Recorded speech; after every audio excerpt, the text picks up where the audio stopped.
Hey folks, it's Rob from Rob's Movie Collection. So I have a haul here for you. This is actually the second time that I've had to film this because my phone camera is still not working. It's stupid camera is still not. I mean, it is working. It's filming, but my stupid editing program is not taking the video. My tech guy in South Carolina and I are working on this, and it's we're still trying to figure it out. So I've had to film on my video camera, and after I filmed this first haul, I had another haul that I filmed, and I decided to refilm the second one because I added more stuff, and then I tried to erase it and picked the wrong one, and I erased the first one, and blah blah blah. Pain in the ass. Anyway. So I'm going to try to do this one again, and the hard part about it was that I already put everything away in my collection, so I was trying to figure out what it was that I had filmed and what it was that I bought, and I think I got most of it back, I hope. So we'll see. Anyway, let's start. First, I got some stuff that I got from my library. Documentaries here. Africa, the Serengeti. Originally presented in IMAX, a whole bunch of IMAX stuff, which of course will not matter on my TV screen. Hosted, narrated by James Earl Jones. That's pretty good. Let's say here, digitally remastered from the large format film. So I guess it's about Africa and the animals there. So, sure, that's great. I love nature documentaries.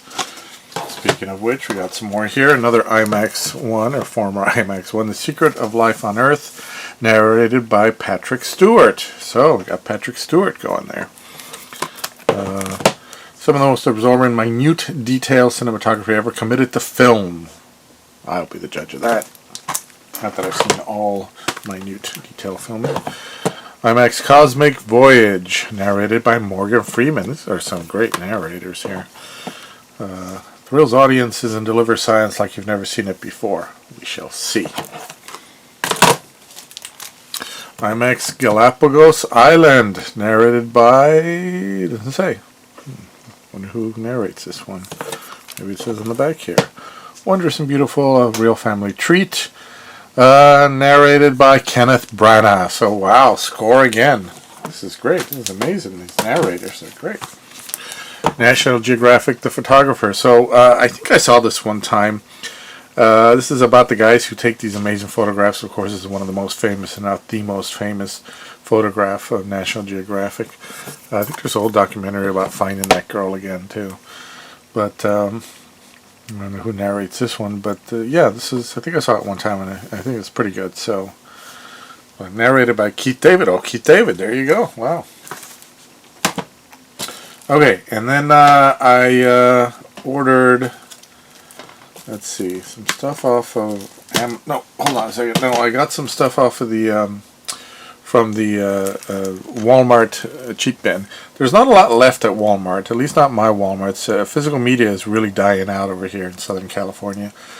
And Walmart is just really bad. It's terrible. So I don't really find a lot there anymore. But I happened to come across these that I didn't have. Over the Top with Stallone. This is this movie that takes place in the world of arm wrestling competition, which I think until this movie came out, most people didn't know that there was a world of arm wrestling competition. For a long time, this seemed kind of silly, but there is currently a show on TBS about competition in the world of slapping. These guys just stand in front of each other and smack each other in the face and then just really brag about it. It's the stupidest thing I've ever seen and makes this look like a top professional sport, in my opinion. And then I got First Blood. This is a steelbook. It's actually the Blu-ray. I have First Blood. I think I might even have a special edition of First Blood. But this is like $5, and I don't really go out of my way to collect steelbooks. Keep that in mind for my next haul video. But whenever I come across one that's cheap and it's okay. I didn't have it on Blu-ray, but as I've said, I think I've said previously, or maybe I haven't. I really don't like too many of the modern day movies anymore. It just everything sucks. Maybe I'm just turning into old grumpy man mode now. But there's not a lot that I like these days. So my collecting habits have now become about either buying older movies or that I haven't bought before or haven't seen before, which is great. I'm glad I didn't watch everything when I was young, because now I get to discover some of the classic things and even the genres, like the film noir genre that I'm trying to get into more.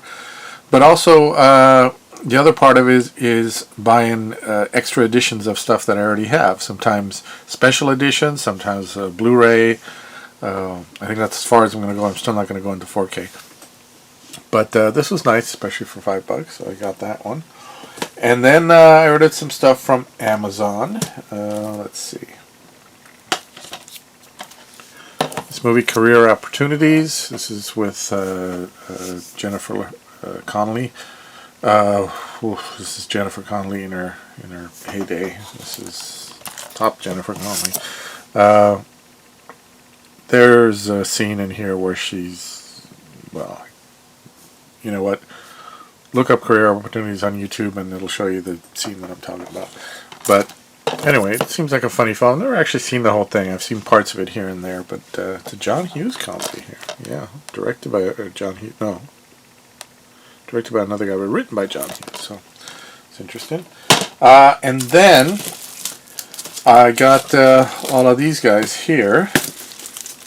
Now I had these in order the last time, and hopefully they're still in order. So let's try to get those in order here. I got a bunch of Hammer films. Yeah, I've got a lot of these Hammer films already on DVD, but I was browsing Amazon and I came across these Blu-rays, and they were on sale. So I'm like, hey, all right. So starting with Horror of Dracula, which I believe is the first of the Dracula films, known as Dracula only in England, but changed to Horror of Dracula for the U.S. To avoid comparisons or confusion with the Bela Lugosi version. How can you confuse those two guys? Next up, Brides of Dracula, in which I believe Dracula doesn't actually appear, but we got Peter Cushing as Van Helsing. That's always awesome. And yeah, it's pretty good. Not a lot of, this one does have some special features. I don't think Horror of Dracula had any special features, but this one does. That's pretty good. Next up, Dracula, Prince of Darkness. Again, Christopher Lee is back. I don't know why it's a collector's edition. No, it's a collector's edition. It's got a couple of special features, some audio commentaries. I haven't actually listened to audio commentaries in a while. Most of them are not that great. World of Hammer, Episode Dracula and the Undead, so that's good. Audio commentary by Christopher Lee. I don't know, I like Christopher Lee. I don't know if his commentaries are that great. He goes off on tangents that have nothing to do with the movie. This is, you know, I've only heard him on the Lord of the Rings ones, but a lot of actors don't know how to do commentaries. It's just not a thing. Dracula has risen from the grave. Again, Christopher Lee. There he is. Christopher Lee is the Fanged Undead. I believe this is rated G. But I bet you I can't show it in my waiting room at work, that's for sure. Taste the Blood of Dracula. I love these covers. These are the same covers that they have on the DVD releases. This one is rated R.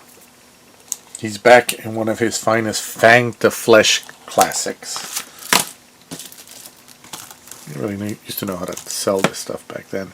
Scars of Dracula, again with Christopher Lee, of course. And this one has some special features on it. Blood Rights Inside Scars of Dracula. More audio commentary with Christopher Lee. Dracula AD 1972. The Count is back with an eye for London's hot pants and a taste for everything. This, of course, was bringing the Count to modern times, which at the time was 1972. I think Caroline Munro might be. Stephanie Beacham is in this. She was really something. I think that's Caroline Munro, if I remember correctly. Yeah, there she is. That's my favorite girl, Caroline Munro. Well, they don't seem to have her listed there. No special features on this one. And then the Satanic Rites of Dracula. Love these painted covers. Really nice. Someone's half painted, right? Well, maybe it's not painted, actually. No, this one's not painted. Oh, whatever. The Dreadlord's Final Fiendish Plan. So, Joanne Lumley's in this. Freddie Jones, yeah. Check it out. Peter Cushing, too. And then I love the Frankenstein films. I love Peter Cushing as Frankenstein. He was great as Van Helsing and Frankenstein. I mean, just two great roles for him in these Hammer films. But this is the first Frankenstein film, and with Christopher Lee as the monster, a 2-disc special edition. I don't think my DVD version is that. Outstanding, a gothic flavor, a set design that established standards for the scores of Hammer films. Yeah, disc 1 got the main feature, and then disc 2's got a whole bunch of special features, which according to this are new. So, yeah. And then Frankenstein Must Be Destroyed, starring Peter Cushing. Frankenstein kept surviving. Most frightening Frankenstein movie ever. There's a bunch of them, and I think I might have 1 or 2 more on DVD, but I certainly don't have all of them. I looked up a list of all the Hammer films the other day, and boy, there's a lot that I don't have. I have a couple of Hammer packs where I've got a couple of the other ones, like the Gorgon and stuff like that, but I don't know how many of the Frankenstein films. So that's going to be my next things to get the Frankenstein films. And then finally, I ordered this. That's right, Star Trek. I'm a big sci-fi fan, but I don't have any of the Star Trek shows. They show them so much that, in fact, today's Saturday, I believe, as I record this, Svengoolie is on MeTV, showing This Island Earth. And then later tonight, they show Star Trek, the original series. Now, I got Trek 1, Trek 2, and Trek 3, which is a little skinnier than the other ones because it's the 3rd season. Now, if you go onto Amazon, there's so many of these Star Trek packs. There's one where you can get it all together in one, and there's just these different versions. I very specifically wanted these versions because most of the versions that you see out there, especially in the packs, are the remastered versions. And what I like about these, and I did this the same with the Star Wars films, is that it's got both the original version and the enhanced version. So you get both of them. Now, I'm a big special effects junkie. I always have been ever since I was a kid.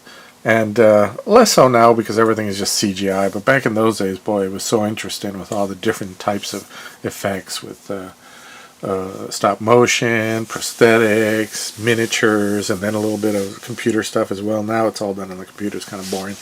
So that part of me is always interesting to see the new stuff. And to be fair, they do a great job because they for the most part, they follow the way they did them in the old days in terms of, you know, how the ships move and all. It's not like these brand new modern movies. They move in the way they move.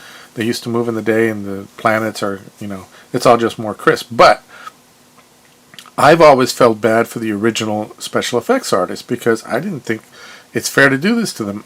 Being an artist, I don't like it when anybody goes in and messes with another person's stuff. That's why I don't like this whole thing that's going on where they're talking about rewriting the James Bond books and other books to make them more politically correct these days and acceptable. No, that's the way they are is the way they are. So that's one aspect that I haven't liked. These guys worked their asses off, and they really worked hard because they had no budget back then, and and Star Trek came out at a time where sci-fi wasn't acceptable the way it is now. Everybody wasn't like chomping at the bit to get a sci-fi show. There was no sci-fi channel, you know.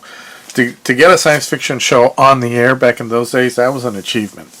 That was really something. And these guys worked their butts off to get these effects done. At the time, they were good effects, you know.